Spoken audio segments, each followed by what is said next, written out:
Hello everyone and happy 2025. Welcome to this video. Here we're going to be talking about what we got in Stormworks in 2024 and what we can expect in 2025. Now, the intention of this video is for both people that are thinking about buying the game as well as for people that already have the game and that just kind of want to get a recap because maybe they're not following everything, all the updates and stuff. So that's what the purpose of this video is. Now, first and foremost, if you have no idea what Stormworks is, consider it like a Minecraft, but more realistic, more engineering-esque than regular old Minecraft. That's kind of what I use when I talk about it to people that have no idea what I'm talking about, but it is a game that is very worthwhile, but it takes a long learning curve, it takes a lot of effort, and you have to be patient with it. Now, it'll teach you a lot of life skills. This game is also borderline like an engineering software versus an actual video game, but if you can actually push it through and get to the point where you can finish off a creation, you will be very surprised and very pleased with yourself. So the base game is here. You could see that it was released in 2020, and we're having a pretty good sale right now. There are 3 DLCs for this: Search and Destroy, which pretty much gives us weaponry and missions related to weapons. So there's AI that will shoot at us, stuff like that. Then there's my favorite, which is the Industrial Frontier, which gives us a lot more mining and oil drilling. So this is the type of stuff that I love, and a lot of my creations kind of reflect this. Pretty much this update gives us a massive island that you see here in the video right now, and it gives us a lot of industry. So this is my favorite. And then there is the space one, which is probably the one I've spent the least of time on. But what it does do is gives us a moon. It gives us a lot of different things as well, not just moon, but rather actually the compressed gases update, stuff like that. But that is all behind us in 2023, where there was kind of a bit of mystery regarding the compressed gases and stuff. That's all been resolved entering 2025, so there's no need to worry about that. And back to the base game. So of course, you build, design, create, and pilot your own vehicles. It says air, sea rescue service, but the game is so much more than that. We can explore underwater habitats with submarines. We can build trucks, cars, trains, ships, helicopters, VTOLs, planes, a lot of different things. So you have a lot of different build techniques with a lot of different blocks. As I said, the developers have been putting a ton of effort into releasing updates, and it wasn't only until making this video that I realized how many updates we actually received in 2024. So in addition to all that, you build your creation, but you don't have to only build your creation. You could also visit the workshop here and download creations. So you will have a lot of things you can download. As you see, people have built a bunch of cool things, and you subscribe to it. Some people make it very intricate and detailed, realistic even. Some people, like myself, tend to err on the side of functionality rather than realism and fun. So I always like to jam-pack mine with additional vehicles, but that's just scratching the surface. You have here hundreds of thousands of creations that you could play around with. And if nothing, just playing around with creations that people built is so much fun to just kind of appreciate their details and intricacies of each one of these things. As I said, the game gives us a huge area. It gives us an Arctic with a bunch of little islands, gives us kind of a mainland with all of its areas. You know, there's a windmill farm, there's an oil platform, whatnot, villages and things, and then there is the arid island, which is part of the update I mentioned. This one has a lot of industry and a lot of like oil drilling, mining, nuclear power plants, stuff like that.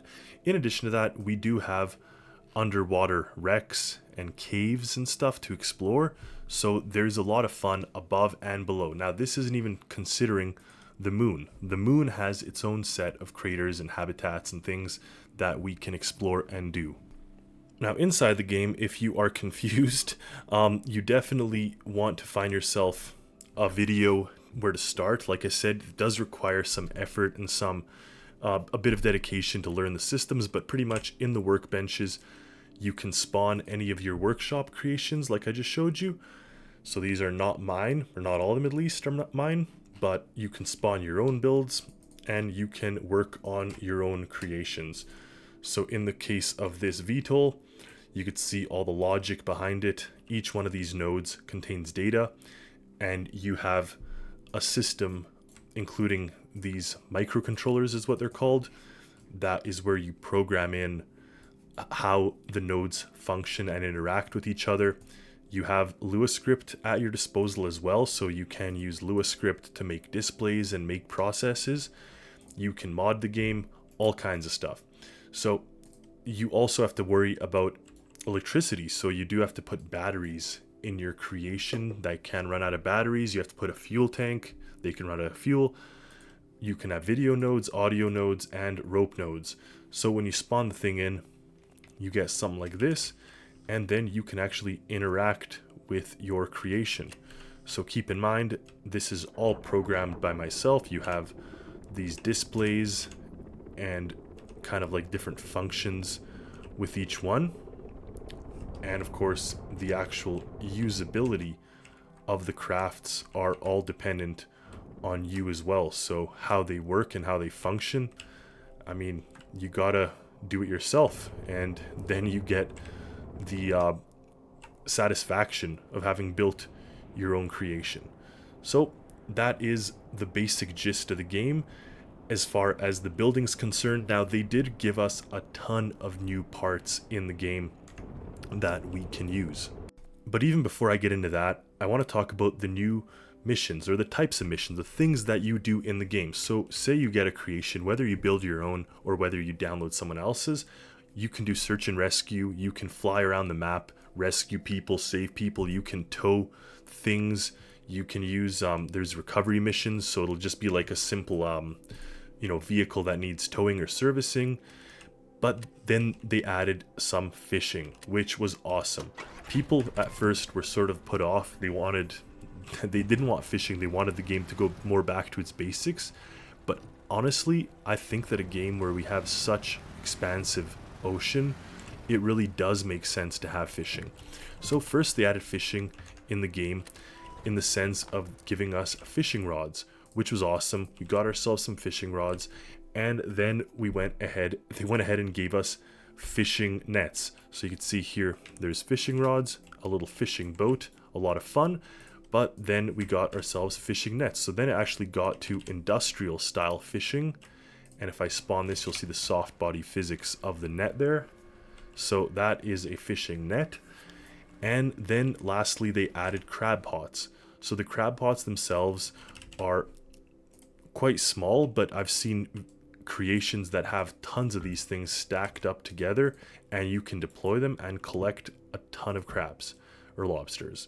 So the game now has search and rescue, towing and recovery, fishing with all this different stuff, mining, which includes using mining vehicles like you see here, and drilling rods or drilling things like this. Then you have oil industry, which you can actually use oil rigs or oil drilling. You build your own oil rigs, and these things can be as big or as small as you want. So as you see here, I built this whole thing, and you can imagine the time it took, considering each one of these is one single block. Like, that's one block. So look at the size of this thing. But there's also land-based ones and water-based or ocean-based oil rigs or oil platforms. So we have these types of missions, and they gave us more. There's oil spill cleanup, and you can see this ship actually has two split hulls that open up, and it could suck up and process oil. There's man overboard missions for search and rescue style things. There are refueling missions where you have to go and add fuel. They've added animal rescue missions. They've added washed ashore cargo missions where you have to go and get cargo and pick it up and move it. They've added straight up cargo missions with trailers, so you now can build a truck that can pick up cargo and move it. And they've added a universal system for that cargo. So all this was added in 2024, all these missions, from the oil spills all the way down to the cargo missions. And then of course there's different types of things that you can do, such as explore the underwater caves and shipwrecks. This is a diving bell that I developed, and this vessel allows you to deploy that diving bell quite nicely. Now you can build vessels for specific tasks, or you could build vessels for every task, and that's kind of what I like to do. That's why I always put little boats on it and helicopters when possible and stuff. But the addition of all these types of missions, specifically the cargo missions, came as a bit of, like, we didn't expect it, and then we got them, and that was awesome. I would really say that the developers have put in a ton of effort to give us a bunch of different things in this game well after the fact, well after they really had to, because the game, with its kind of glitches and bugs, I would say is mostly ironed out. I mean, there is bugs in the game that's probably going to be there forever due to the programming, but for example, the compressed gases update, that was fixed. We don't really have an issue anymore due to the compressed gases. So they keep giving us updates, they keep adding things, like these cargo missions, a bit unexpected and honestly very welcome. So we have a lot of updates that we've received, and now these are just the mission updates that I'm talking about here. I'm not even talking about the other updates we received for the actual building side of things, the actual creations. They themselves, I'd say there's more updates as far as the building style, techniques, parts, inventory, all that good stuff. Inside the inventory here, we've received pulleys. Now first we just started off with rope pulleys, then we got electric cable and hose pulleys. We received gas spawners. Every single one of these fluid elements now also contains a flow rate number, which is new. They didn't have to add that, but they did, and people had been asking, so they did it. Then every single winch now in the game can also act as a speed winch, so you can have smooth winching. You don't have to rely, actually the small ones don't have this, pardon me, but medium, large, huge all have a speed number node, which allows you to smooth increase and slow down, so you don't get really janky like up and down motions. They went ahead and made handles very easily interactable with things. You can easily add double wheels, get kind of dually systems. As such, this was an addition. They added cryo coolers, they added rotating lights, a lot of things. There's a lot of changes, a lot of updates done to the game. I've been covering most of them, I would say, in my update videos, but as they keep them coming, it's really awesome to see how much the game has changed, because frankly, a lot of the stuff that we're receiving was things that people were asking for, and like I said, it's all bonus at this point. The game itself, I would say, works at a very basic level, like it's not broken, but yet we still are here receiving updates to the game that allows us to interact and use things differently than we were before. So that's a huge win in my books. So you can build a ton of different creations, like I said, from helicopters to boats to trains, planes, cars, trucks, a ton of different stuff. And it's not going to leave you bored. Now, this game is not for everybody. That's the one downside. You have to be a specific type of person. And I have a lot of friends who are into like gaming, but like Call of Duty or whatnot. They would not like this game. They didn't. I offered it to them. I told them about it.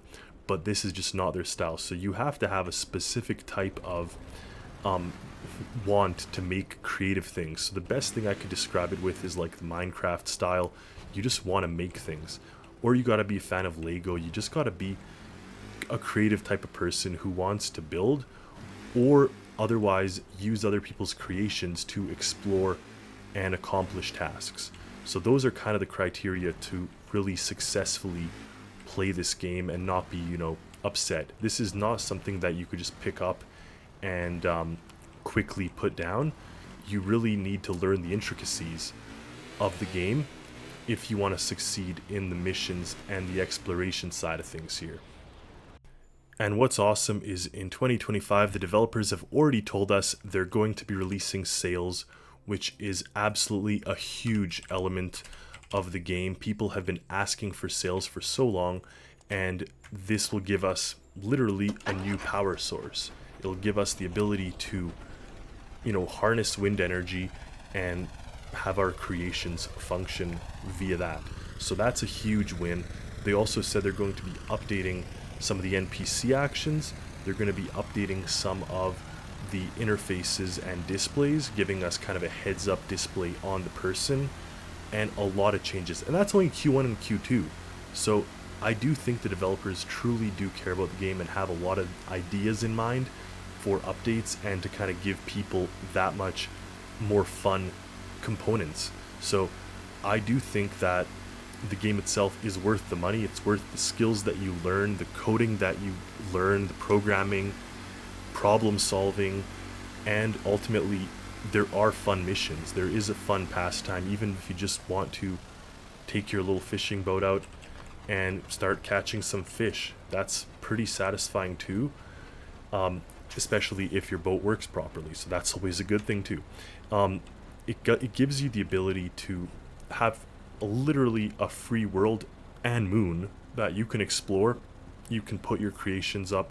You can do a lot of different interfaces and things. And those are all that's the basis of the game. Now, there's a lot more to it. I highly recommend tutorial videos. I highly recommend, checking out what other things you could do just before you go and purchase it. And it's not for everyone, but when you get something to work, it is so satisfying. So I do recommend this game, and I will recommend this game forever, just because it has so much potential and it has just such a great environment for learning, collaboration. And yes, there are bugs, there are intricacies, you have to learn certain parts of the game, and you may struggle and glitch through the builds and whatnot, but once you kind of figured all that out and ironed all that out, you're left with a good game.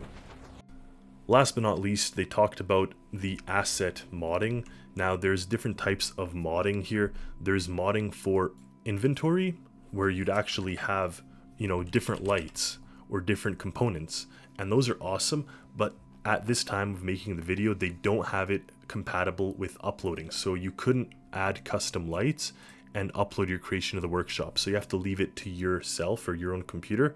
So I don't use it. We'll see what 2025 brings with the inventory modding, but currently there are tons of environment mods. People have added highways, they've added racetracks, they've added shaders to make the world look more realistic. There are a ton of different mods, there's a ton of add-ons, ton of missions, so even if the missions aren't enough for you, there's other missions that you can add that you could use.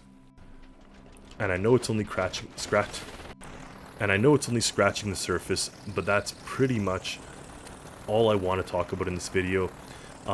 There are a ton of different things, a ton of different components, a ton of learning. There's a high learning curve that you have to battle through if you want to play this game, but overall it is satisfying, it is fun, and if you are willing to give it a shot, if you think it's kind of the game for you, then let me know. Let me know in the comments what you think of this game, whether you have any questions, whether you have any concerns, whether you have any specific items. Maybe you already have it and you kind of are struggling with something. Let me know. I'm curious. I do read all the comments. I do like seeing them. I may not respond to all of them, but I do enjoy taking a look. So thank you all for watching. Stay tuned for more videos. Stay tuned for more creations. And I hope 2025 brings you a lot of good things. So thank you for watching. Until next time, happy Stormworksing, everyone.